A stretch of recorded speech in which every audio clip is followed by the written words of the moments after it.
Welcome back guys sa ating channel, Stock Play, at bago natin pag-usapan ang mga on-sale Class A stocks ay huwag kalimutang mag-subscribe sa ating channel at pakipress na din ang notification bell para palagi kayo manonotify sa mga bagong videos na i-upload natin. So simulan na natin guys. So bali ito yung part 2 natin So yung kahapon part 1 yun para sa mga blue chips, and this part 2 is for Class A stocks na on sale with margin of safety syempre. So unahin na natin si BEL. Okay, so i-search natin dito sa Bloomberg BEL, then enter. So ang price niya is 1.44 pesos. So ilagay na natin dito kaagad 1.44. Then yung EPS niya is 0.44. Then next natin, book value per share. So BEL. Then punta tayo sa financial reports. So i-check natin kung updated tong si BEL, no? So from here, is financial reports niya. So we have here December 31, 2019. Yung last is March 31, 2020. So si BEL is updated. Then kunin natin yung kanyang book value per share sa kanyang balance sheet. So from this one, kay BEL, we have 2.74 pesos and 2.91 pesos. Syempre, kukunin natin yung mas mababa para mas conservative, which is 2.74 pesos. 2.74. Then enter. So ang ating Graham's number is 5.2. So, ang ating valuation is sale. Margin of safety, 47.45%. So, syempre, ang ating margin of safety valuation is safe nga. Then, we have here PE ratio, which is around 3.27. So, based dito, guys, talagang undervalued si BEL, So, this one is good. Next natin is CHIB or China Bank. Tapos, burahin muna natin to. Tapos balik tayo kay Bloomberg. So CHIB. Then enter. So ang kanyang market price is 20.7 pesos per share. So enter na natin. 20.7 pesos. Check natin. Okay, tama. Then ang kanyang EPS is 3.88. 3.88. Ayan. So next natin is book value per share. So, i-check natin. So, for this one, punta tayo sa Financial Reports tab.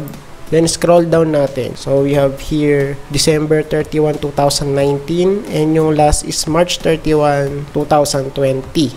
So, tignan natin sa balance sheet yung kanyang book value per share. So, we have here 36.04 and 35.8. So, kukunin natin si 36.04 kasi mas mababa. 36.04. Then, enter. So, ang ating Graham's number is 56 and yung ating valuation is sale. Margin of safety is 42.56%. Margin of safety valuation, safe. Then, for number 3, we have Costco. Ayan, burahin muna natin. Then, i-search natin si Costco. So, we have here 5.57 pesos for Costco. So, i-type na natin 5.57 pesos. Then, for EPS, we have here 1.86. Then, for book value per share, so, i-search lang natin dito. Costco.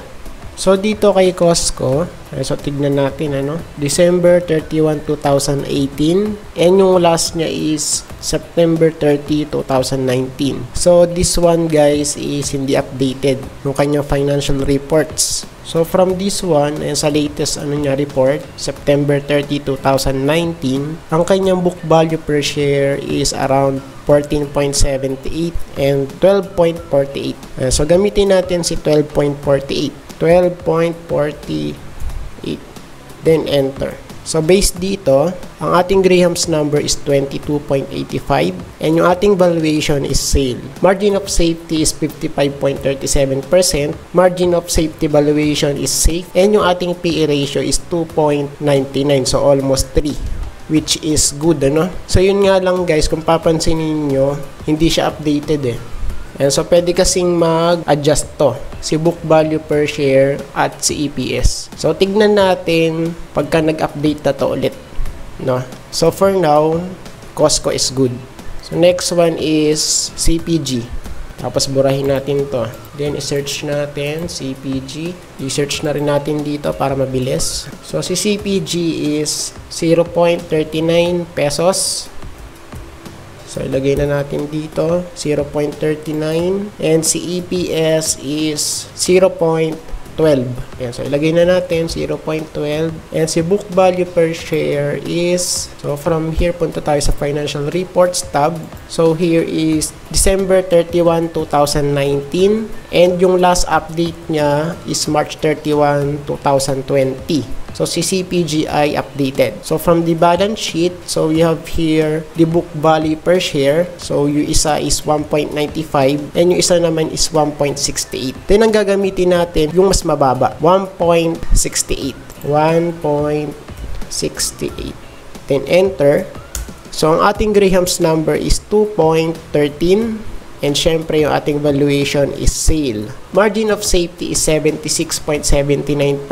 So, take note guys to, no? Super taas. 76.79%. Then, yung ating margin of safety valuation is safe. Then, yung PE ratio natin is 3.25. So, as of now, sa mga nabanggit natin, si CPG yung pinakamura. So, bakit? Kasi yung margin of safety niya is 76.79%. Then, i-check natin kung may dividend. So, based dito, so, ang last dividend reported niya is 0.01189 which is around 3.05% yung dividend yield. So, good to guys, si CPG. Kasi nagbibigay pa naman siya ng dividend. So, ang mahirap lang kung hindi na nagbibigay ng dividend, no? So, yun guys yung delikado. Pagka hindi na nagbibigay ng dividend yung isang company. Para maging safe din tayo sa ating investment sa stock market. So, unang-una, dapat merong margin of safety. And yung pangalawa, dapat may dividend. So, yung dalawa na yon is matibay na foundation for investing sa stock market. Dapat may margin of safety and at the same time, siya ay nagbibigay ng dividend to make sure na hindi basta-basta mawawala yung ating pera. So next one is EW or East West. Tignan natin to guys, si East West. So kay East West, we have here 7.68 pesos per share. 7.68, ilagay na natin dito, no? 7.68. And yung ating EPS is 3.2. Ayan. So, we have here 3.2. And kung papansinin natin, so, yung last dividend reported niya is 0.222266, etc. Ayan. So, meaning, nagbibigay pa naman to ng dividend, kaya okay pa to. Si East West. So, yung book value na to, ayan, sa financial reports tab tayo, i-search natin for East West, okay, 2019, March 31, 2020. So, si East West is updated. So, based dito sa kanyang balance sheet, we have here the book value per share, 22.74 and 21.81 pesos. So, syempre, ang kukunin natin mas mababa. 21.81 pesos. So, 21.81 pesos. Then, enter. So, ang ating Graham's number for this one is 39.627. And yung ating valuation is nakasale siya. Margin of safety is 64.79%. And yung ating margin of safety valuation is safe. Then, yung ating PE ratio is 2.4. So, si CPG at si East West yung pinaka malaki, no? Yung margin of safety. Si CPG nasa 70, ano? And si East West naman is nasa 64. Good to guys, good. So next natin is MWC. So tignan natin to, MWC. 12.4 pesos per share, 12.4. Then yung EPS natin is, so we have here 2.08. 2.08. Then, meron siyang dividend, no? Yan, kung papansinin natin, mataas yung dividend yield ni MWC. So, around 7.34%.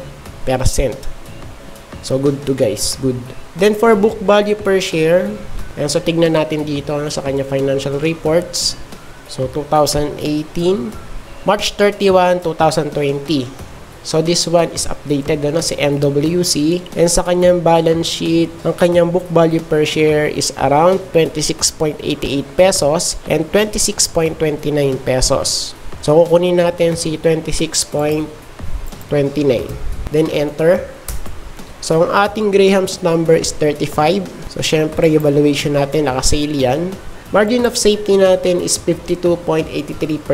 So good to for value investing. And margin of safety valuation natin is safe. Then yung ating PE ratio is 5.96. So okay to guys. Si MWC. So next natin is si BLL. So from here kay Bloomberg.com, so si BLL is 4.1 pesos. So ilagay na natin dito guys, 4.1. And yung kanya EPS is 0.89. 0.89. And kung papansinin natin, so meron tong dividend. So okay to guys, no? And sa kanyang financial reports, so i-search natin, we have here BLL. So from financial reports, so i-check lang natin kung siya ay updated.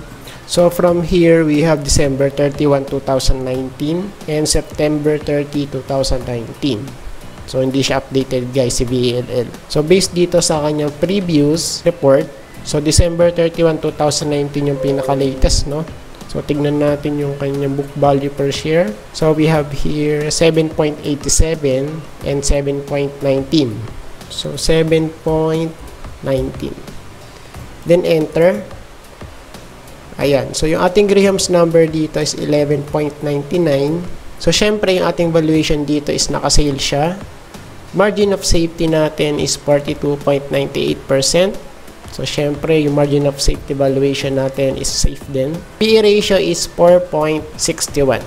So, this one, si BLL is good. Next natin is SHNG. Shangri-La to. SHNG. So, search natin. SHNG. SHNG. Okay, meron. Sa part din na to, i-search na natin.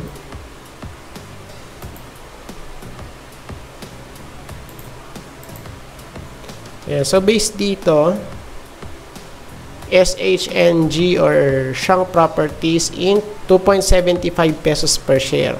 So we have here 2.75 pesos per share. And yung kanya EPS is 0.77. Then kung titignan natin, ang kanyang dividend yield is 8.18%. So medyo mataas to guys, no? 0.77. Ayan. Then for book value, so we have here sa financial reports tab, December 31, 2018, September 30, 2019. So eto guys yung pinaka-latest niya, September 30, 2019. And based dito sa kanyang balance sheet, so ang ating book value per share is 7.1 and 6.86. 6.86. Then enter. Ayan. So yung ating Graham's number is 10.9. Siyempre ang valuation natin is naka-sale. Margin of safety is 59.91%. Then yung ating margin of safety valuation is safe. PE ratio is 3.57. So this one is good kasi nagbibigay pa din naman siya ng dividend. So next natin and last is PNB. So tignan natin to si PNB.